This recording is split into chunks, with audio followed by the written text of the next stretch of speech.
And if you have questions, there's a little chat thing down here. You can put your questions in and we'll get to as many of them as they can handle. So, thank you. And I'll turn it over to the Attorney General.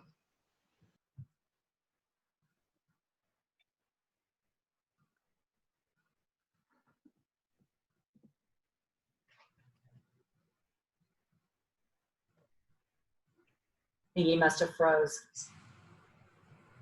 I can see his eyes moving, so he's not totally froze, but well, maybe he is.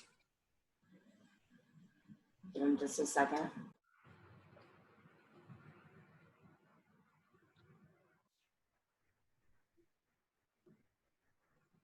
All right, am I back? You're back. So sorry about that, guys. All right, so let me get started, and I will have to go, and we'll hand it over to Heidi, who's already shared her contact information. The challenging time we're now in, I do believe, has the opportunity to make us stronger. And let me offer 3 themes along those lines. One is ingenuity and innovation. Second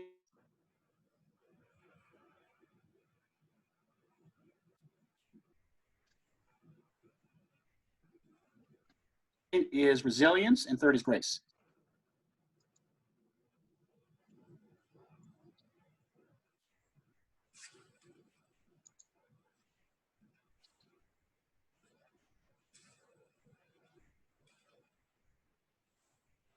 So everyone, the way this usually works is after 5 minutes, the AG will call in here. So I imagine he's.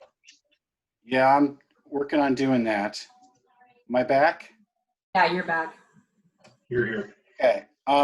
If I break out again, I'll just call in on my phone, so at least I can be audio available for a little bit. So I'll give it one more chance. So anyway, I was saying there's 3 themes I want to chat about. Ingenuity. Is that me breaking up? All right, I'm going to call in on my phone. I am so sorry.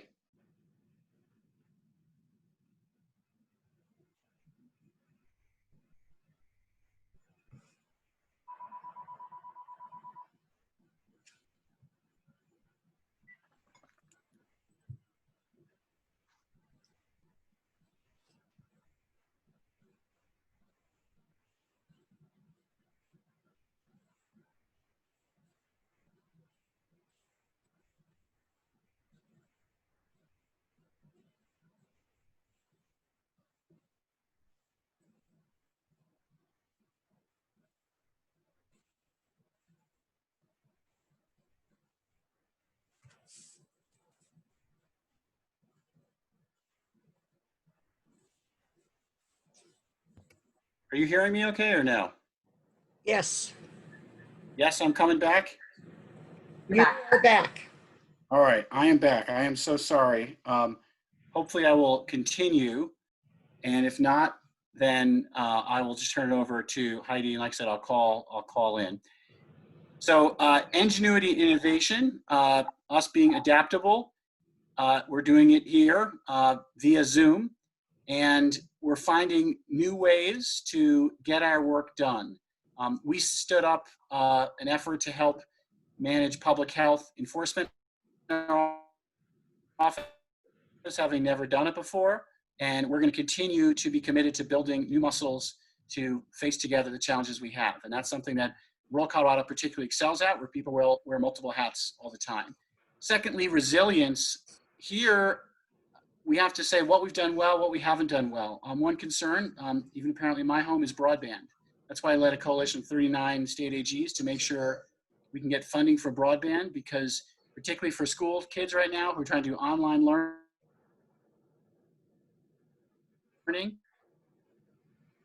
they don't have broadband, they're falling behind, and they'll never. To work remotely, you need broadband. So this is a core priority. We're going to keep working on this. And other ways we manage our resilience, whether it's supply chains for beef or how we manage our water. Resilience is a value that we're going to continue to work on because it's critical to our future. And finally, grace, which is being there for one another and being able to support people as they're hurting. And during this time, there's a lot of people who are hurting. Let me segue that into our addressing the opioid epidemic, because we have a crisis and it's getting worse during this time of this pandemic. More and more people who have substance abuse challenges. Am I back? More and more people who have substance abuse challenges are very much hurting, and often we have real challenges where people are, let's say, afraid to admit what the challenges they face are. And as a result, we're seeing more and more people end up overdosing, end up suffering. And together, we've got to find ways to support people in ways that make sense. And putting people in jail because they're addicted or have dependence on opioids, it's not smart, it's cruel, and we need to be able to do better. So in our office, we've set up a opioid response effort.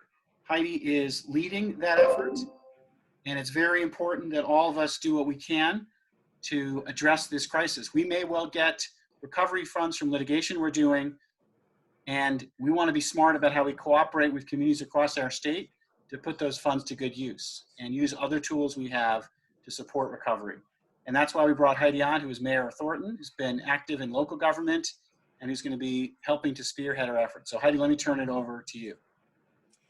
Heidi, before I turn over, any questions for me, Kathy? Sorry. Yeah, that was my next thing, because I know we're going to lose you during part of this. But any questions for the Attorney General? And I'm assuming, Phil, that you'll take them on any subject we want to throw at. Yeah, any topic you want, whether or not it's one I addressed or not, for sure. Okay.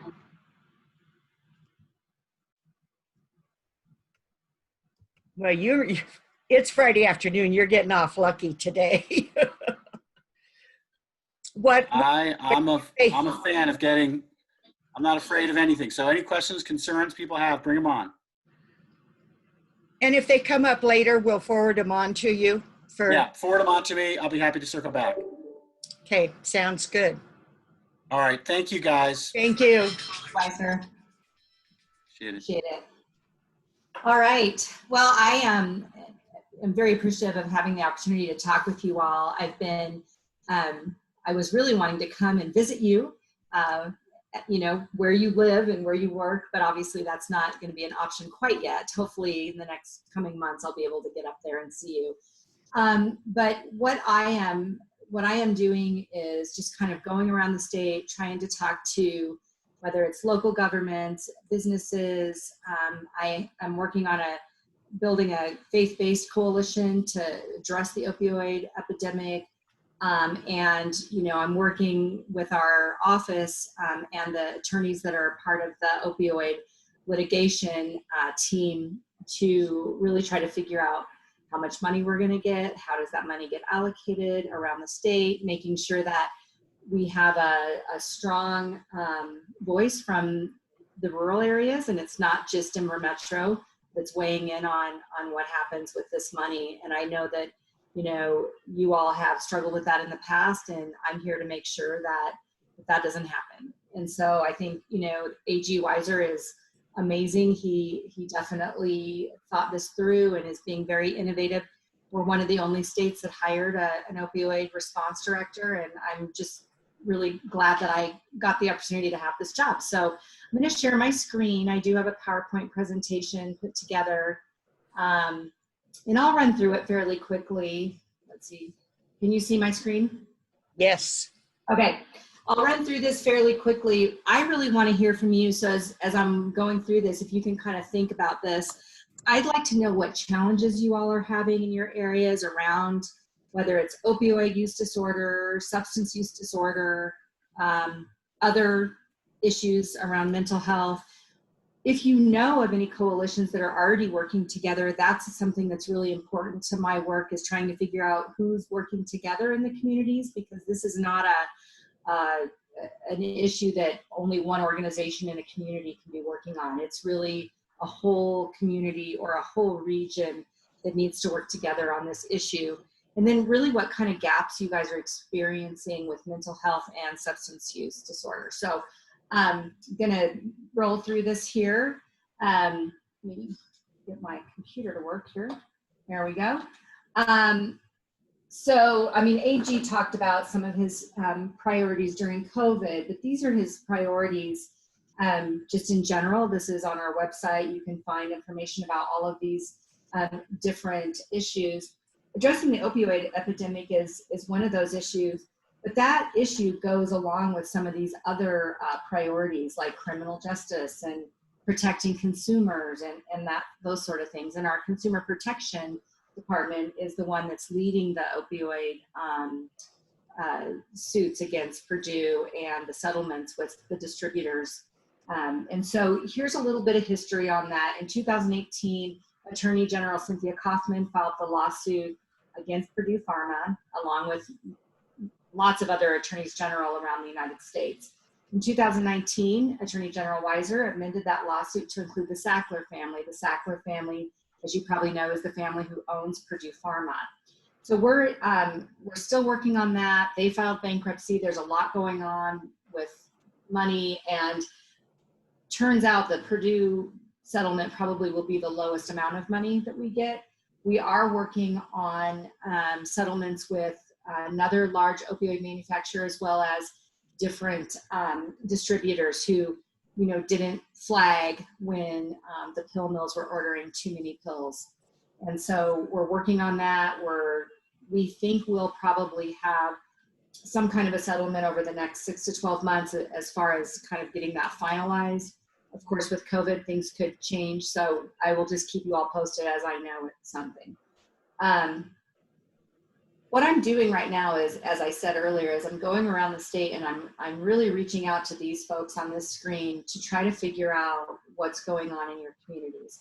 Local governments are one of the key stakeholders that I'm reaching out to, because as we come to a final settlement with the distributors, we're going to have to get a sign off from every local government in the state of Colorado. It's a big lift to try to get, every single town, every single city, every single county to sign off on this agreement that we make at the state level. And so as we get closer to that, I will probably be relying on you, Kathy, your organization, your members, to help me get in touch with the right people. And I'm meeting with Board of County Commissioners and mayors and city council members, managers, all of that. I am meeting with them now and kind of letting them know what's going on. But truly, it's not just local governments that are solving this issue. It's this whole group of people, and I probably have left some folks out, but nonprofits are obviously a lot of times the folks that are, on the front lines with folks experiencing opioid use disorder, faith communities, professional associations, economic development. I mean, this is critical for our communities when we have a strong workforce and we have people that are not addicted and are able to come to work. That's huge for economic development. So there's a whole group of folks here in this screen that will really be part of this response that we're doing. So here's a couple of the buckets that I like to call them buckets. There's a treatment bucket, there's a prevention education bucket, and there's a recovery bucket. So when we're looking at prevention education, there's a lot of ways we can look at this. We can look at how do we talk to our youth, our families. Parents really need to understand the risks that there are if their child were to get injured. And the coaches need to understand this. If you have to have surgery and you get put on an opioid, making sure the doctor's not overprescribing, making sure that when your child finishes their prescription that it gets disposed of properly and it's not left in the medicine cabinet. Same with if we have a surgery, or even older adults. A lot of older adults have their hips replaced or their knees replaced, and then those opioids just sit in the medicine cabinet, and you don't know if you have a dinner party or your grandkids are over if they're going to come and snatch those out of the medicine cabinet. Kids are having pill parties, and that the way they get the pills is they go everybody grabs a couple out of their medicine cabinet and they put them in a bowl, and kids start taking these pills. They don't even know what they're taking. And it does not take very long to get addicted to opioids. It can take 5 to 6 days to get addicted to opioids because it changes the way your brain thinks. And so, something as innocent as going to a party and taking a pill it can turn into a heroin addiction. So really looking at how do we get that education and prevention model going. There's also some strong rural prevention education that we're working on figuring out. We know our ranchers and our farmers a lot of times are isolated and they don't have anyone to talk to. How do we get information out to them? Also in our primary care with our physicians, how do we help them learn how to be better at screening people for substance use disorder? Making sure that our community centers and our local governments are doing drug take-back days, and that they're talking about naloxone or Narcan and how to use that to reverse an opioid overdose. Making sure that our prescribers are practicing safe prescribing practices, and that our prescription drug monitoring program continues to be enhanced. And then reducing stigma is huge. The more we can talk to people and let them know that this is a disease that affects your brain, the better people, the more people will want to come out and say, look, I have this problem. I've become addicted, whether it was from surgery or some other means. I need help, and recognizing it's a disease and not somebody's shortcoming. So under treatment, there's quite a few different models. Medication-assisted treatment is fast becoming the most popular form of treatment for opioids. You can do inpatient, you can do outpatient, and we really need to be doing this in our jails. Most of our jails are doing it at some level, but most are not doing it at the level that we'd like to see. A lot of people who are in the criminal justice system are there because of a substance use disorder. And if we can help get them treatment while they're in jail or in prison, and continue those treatments as they come out, we'll have a lot less recidivism. The workforce and our employers can really play a big part in this. If you had an employee that, they have a substance use disorder, letting them go and get treatment while they're on the clock, or having their recovery session while they're on the clock, or just making that available to them, or maybe helping to pay for them, maybe participating in a pilot program that I'm kind of looking at as one of the things that we work on to help employers support their employees. Because once you strengthen your workforce and you get somebody a job, a meaningful job, they're less likely to fall back into that addiction. We need to address dual diagnosis, so mental health along with their substance use. Generally speaking, there's some kind of a trauma. There's some kind of something in their past that happened to them that created this substance use disorder. And then making sure that we have models available that are gender relevant. And so that could be a pregnant woman, that could be for men. It could also be for parents. A lot of times parents can't go into treatment because there's nowhere to take the kids. Now we're starting to see centers pop up where they can bring their children, especially for moms. It's less likely that there would be one for men, but I am starting to see some of those pop up. And then also just working with our transportation management organizations and trying to figure out, I was talking to the Denver Regional Council of Governments. You all have a different council of government. I can't remember which one it is. But trying to figure out how we work together to provide transportation to get people to and from treatment, to and from recovery groups, and that sort of thing. And then recovery, again, it's ongoing medication-assisted treatment, trying to come up with some sober living facilities that maybe have peer support, mixed in with that. We probably won't be building houses or funding houses, but we could work together to put, money towards the wraparound services. And I've been talking to different developers who are interested in these sorts of programs. So again, it's building these partnerships, which we all have to do all the time anyway, to make sure these programs become very successful. And then helping people reintegrate. I know, especially in the smaller towns, it's hard because everybody knows everybody. And so somebody becomes addicted, and then it's hard to reintegrate into the community because everybody's like, oh yeah, that person over there, they were addicted to heroin, or they had this problem. Again, it's reducing that stigma so that kind of thing doesn't happen and people can easier reintegrate into their community, but also providing, safe zones for them. Maybe a place where they work on healthy living, working out, going places where they know they're safe to be sober. So those are different programs, and some of that is really nonprofits running those.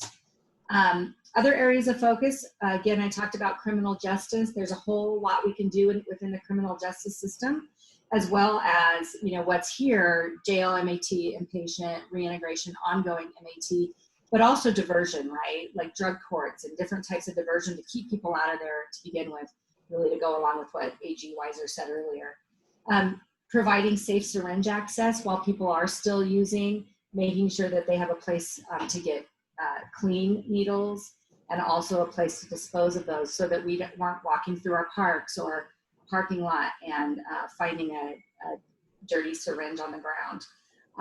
And then funding. Again, it's all about collaboration, innovation, creating these partnerships so that we can take the money that we get from the settlement and we can make sure that that money is used really wisely. Because I come from local government, I'm used to being scrappy and I'm used to cobbling money together.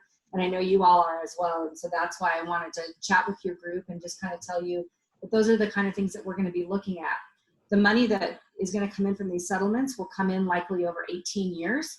So although it's a big chunk of money, if that were to come in all at one time, that would be better. But since it's not, we're going to have to be really thoughtful over the years and make sure that that money gets used properly and not, like the tobacco money was, kind of raided and used for things other than tobacco abatement. And so we're being really careful. The attorneys general across the United States are very much working to protect that from being raided by other, by the legislature or whoever could see ways to use that. So that's my basic presentation. Again, I'd love to hear from you all what your challenges are.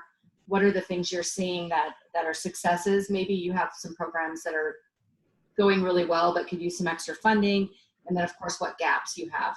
So that now I would like to just leave it out to you. And then again, if you have questions for me, happy to answer those as well. All right, thank you, Heidi. I guess my first question might be is, when are you expecting this to happen? Well, is it near term, like in 3-4 years, or is it further out than that? No, I think it's near term. Some of the money, the Purdue money probably won't come in until about 2022, but the settlements and the funding from these distributors and this other large opioid manufacturer, that will likely come in, we're hoping, over the next year. So that's why, it's been really critical for me to be out talking to folks around the state, especially because if we do settle, we're going to have a pretty tight turnaround on getting those local governments signed off on the litigation. So we might have like a 90 to 180 day turnaround time on getting everybody on board.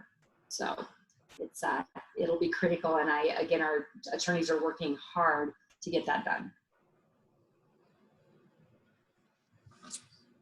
I know we have at least one small local government, Leanne Laybourne from Washington County. She's a commissioner there. Leanne, any thoughts or any, have you guys had any discussion in Washington County?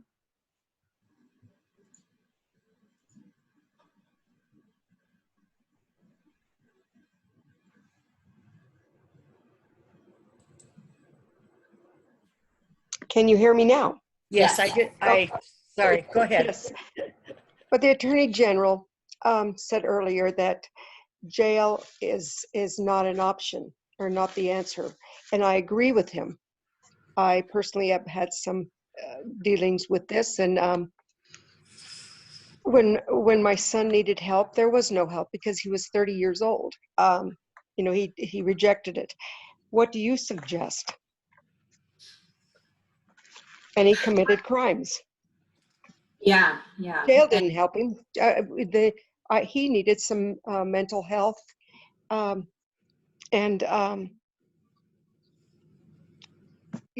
know there's challenges and overdosing and all of that, but I couldn't get him any help.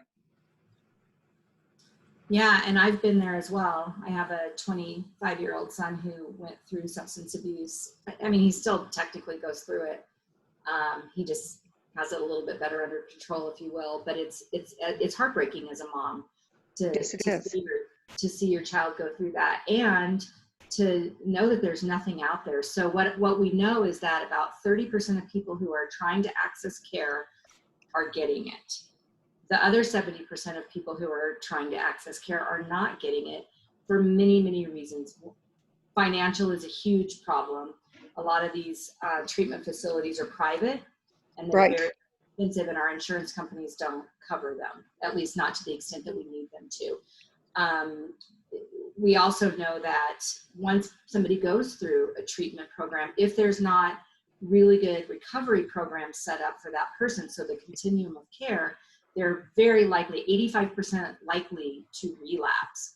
And so what we're trying to figure out is how do we work with communities like yours to start this collaborative care model. And hopefully somebody on the call knows about this, or you can point me in the right direction of who to talk to in your communities about this. But these collaborative care models are popping up where you might have a hospital that's kind of your hub, or it's an organization that can handle these more complicated situations like your son. And then there's the spoke, so it's the hub and spoke model. The spokes are the different type of organizations that the hub can then refer them out to. And a lot of times they have what they call advocates or something like that. They have folks that actually are in charge of a certain number of cases, and they make sure that these folks don't get dropped through the cracks. And so these collaborative care models are really important, and they're going to look different all throughout the state. So what's working really well in the San Luis Valley is going to look different in Larimer and Weld, and it's going to look different in, on the Western Slope, and it's certainly going to look different in Northeastern Colorado. But these are becoming very popular, and they're really showing that they're having a lot better success rate, not only with treatment, but also with recovery. So those are some of the things I'm kind of talking about. How do we kind of put some resources and toolkits together for folks that want to do that? And if you have people in your community, like I said, that are doing some of this work, it might be, we might be able to connect them to the other people in your community that's doing this work. So it's an exciting time, but it's not going to be easy. Karen, I see you on here. Isn't Logan County doing something similar to this? Or am I thinking of something else? Well, our office has helped to coordinate the entry of a medicated assisted treatment unit. It's a mobile unit that comes out of, actually out of Greeley, I believe, by Front Range. So they visit several communities out here. I don't believe they visit Washington County, and I'm not sure what determined that. I think they initially looked for interested counties and maybe found some, and are interested partners in these counties, and so that's where they settled. And I really can't even tell you. I know they visit Sedgwick County. I believe there's a site in Phillips County, and I know there is one in Logan County that's not too far from our office. So that's helpful. But I do find having worked in the nonprofit world for a while, I've seen such a need for that beyond treatment support. That seems to be the gap. And there were a lot of recovery groups that cropped up for a while. And then some of them, what I noticed is there was a lot of infighting in those groups. And so a little bit of infighting for control and that kind of thing. And so some of them didn't survive, but there still are some that are operating today. But what I find interesting is there's a local church that has gotten involved in conducting recovery groups. And they seem to be having a really robust group. Even during the closure, they figured out ways to stay connected with their people. And so that's been an impressive effort. And I think maybe more churches may be interested in getting involved in that type of effort. So that's a place to look in terms of further development. Another thing I did notice just this morning in the paper, the city council had approved a sober living house. It's the only one in the community, and there was a lot of controversy, and it looked like the vote was split.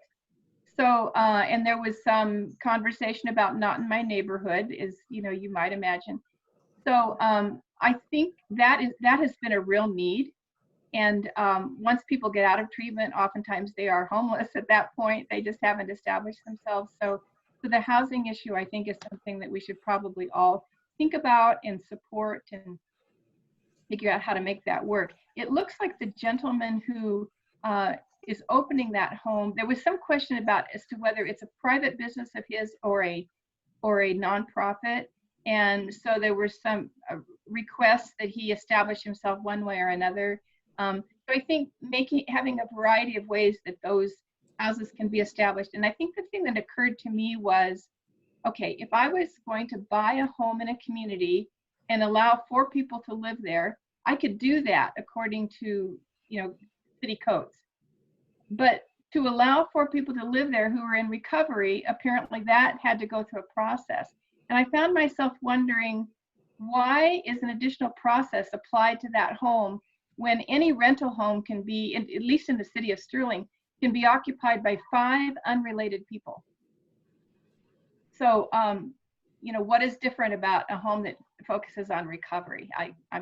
This is just a curiosity on my part. So, and maybe a point for discussion. That's a good question. I should know the answer to that, but I do know that in Colorado, because we're all home rule municipalities, it does differ from city to city and town to town. But it could potentially be just because it's a form of business or something like that. So I'm going to dig into that, and I'm going to research Sterling and see what they did. That'll be helpful. Karen, what organization are you from? Okay, I'm with the CSU Northeast Regional Engagement Center. So we're at an engagement office that is linked to the university. And we were the first engagement center in Colorado, and now there's a second, and it's in Castle Rock. Our 2 engagement centers do quite different work. Ours is really strongly engagement, and theirs is strongly education. We may move in a different direction in the future, but up to this point, we've been very strong in convening groups to discuss a topic of interest to them and help them to develop something that's greater than they could have developed on their own. So we've had a hand in helping to develop some cooperative businesses and various things like that. We've had a strong hand in helping with youth development, and we really keep tabs on the recovery community. We do have some relationships with a post-prison facility that provides some wonderful services to people who are living in their facility. They have both a men's and a women's, but I know they struggle for money every single day. They're a nonprofit, and there's just never enough money for them to build the capacity that they need, but there's more than enough work to be done. Yeah. It sounds like you're the person I need to know for sure. And then I was wondering, Karen, if you could send me the information on the church that's doing all of that work. As I said earlier, I'm working with the Prescription Drug Consortium right now to reach out to faith-based organizations and provide tools and resources for them if they really do want to get into this recovery or prevention education world. And so I would love to connect with the pastor there and really have an understanding of how, what they're doing and if they, how they are being successful. Sure, I will send that to you. That'd be great, thank you. Other challenges or gaps or concerns people have? It looks like, Heidi, that one of our participants on the call, Barry Gore, shared a group that is a teen drug abuse prevention nonprofit in Broomfield. And I don't know whether you can see the chat room, but it's on there. That might be a good contact for you. Okay. Can you stop my share? Yeah, I'll make sure that you get it. Okay. Yeah, I can't figure out how to stop sharing my screen. I've lost the control. There we go. I just got rid of you. Thank you. I appreciate that. Okay. Oh yeah, Barry, I know Kent very well. Thank you for that. Yep. And they're called Rise Above Colorado. They are doing statewide work. And so if you have folks, in your community that want some resources or some information, that would be a great connection that I could make for you or whoever it is that's kind of wanting to talk to them. They're doing great work. They used to be the Meth Project, and they're still doing the Meth Project, but they also are now working on other substance abuse prevention stuff with kids. So it's pretty good stuff. So Are you- Family Resource Center in Sterling has a youth program, and I believe they've worked with Rise Above Colorado. You might want, Heidi, you might want to talk to Yvonne Draxler of Family Resource Center to see what they're doing. They do a lot of parenting classes, and their parenting classes are, many of the parents have past substance issues. So they give a lot of support to those families. That's great. Cool. I will reach out to them as well. Okay, anybody else have any thoughts, comments, questions? And if you think of anything, I did put my information in the chat. Kathy has my information. I'm happy to hear from you anytime. This is going to be, you know, an 18-year process. And so that we will evolve over time. Heidi, I'm not going this- to be the contact for 18 years, trust me. I probably won't either. Heidi, this is Leanne. And Heidi. you are on our agenda at the end of June, I believe. So looking forward to seeing you.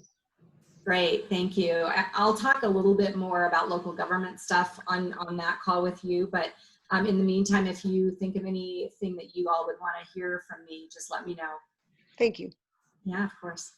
Awesome. Well, thank you all for joining us today. I really appreciate it. And again, we're here at the Attorney General's office to, you know, offer assistance to you all in whatever it is you need. So keep us in mind if you need anything. All right, guys, thank you all very much. Heidi, thank you very much from Pro 15 and convey that to AG Weiser for us. Everybody have a great weekend. Stay out of the heat. Stay out of trouble. And we will see you all next week. Thank you. You all. Take care.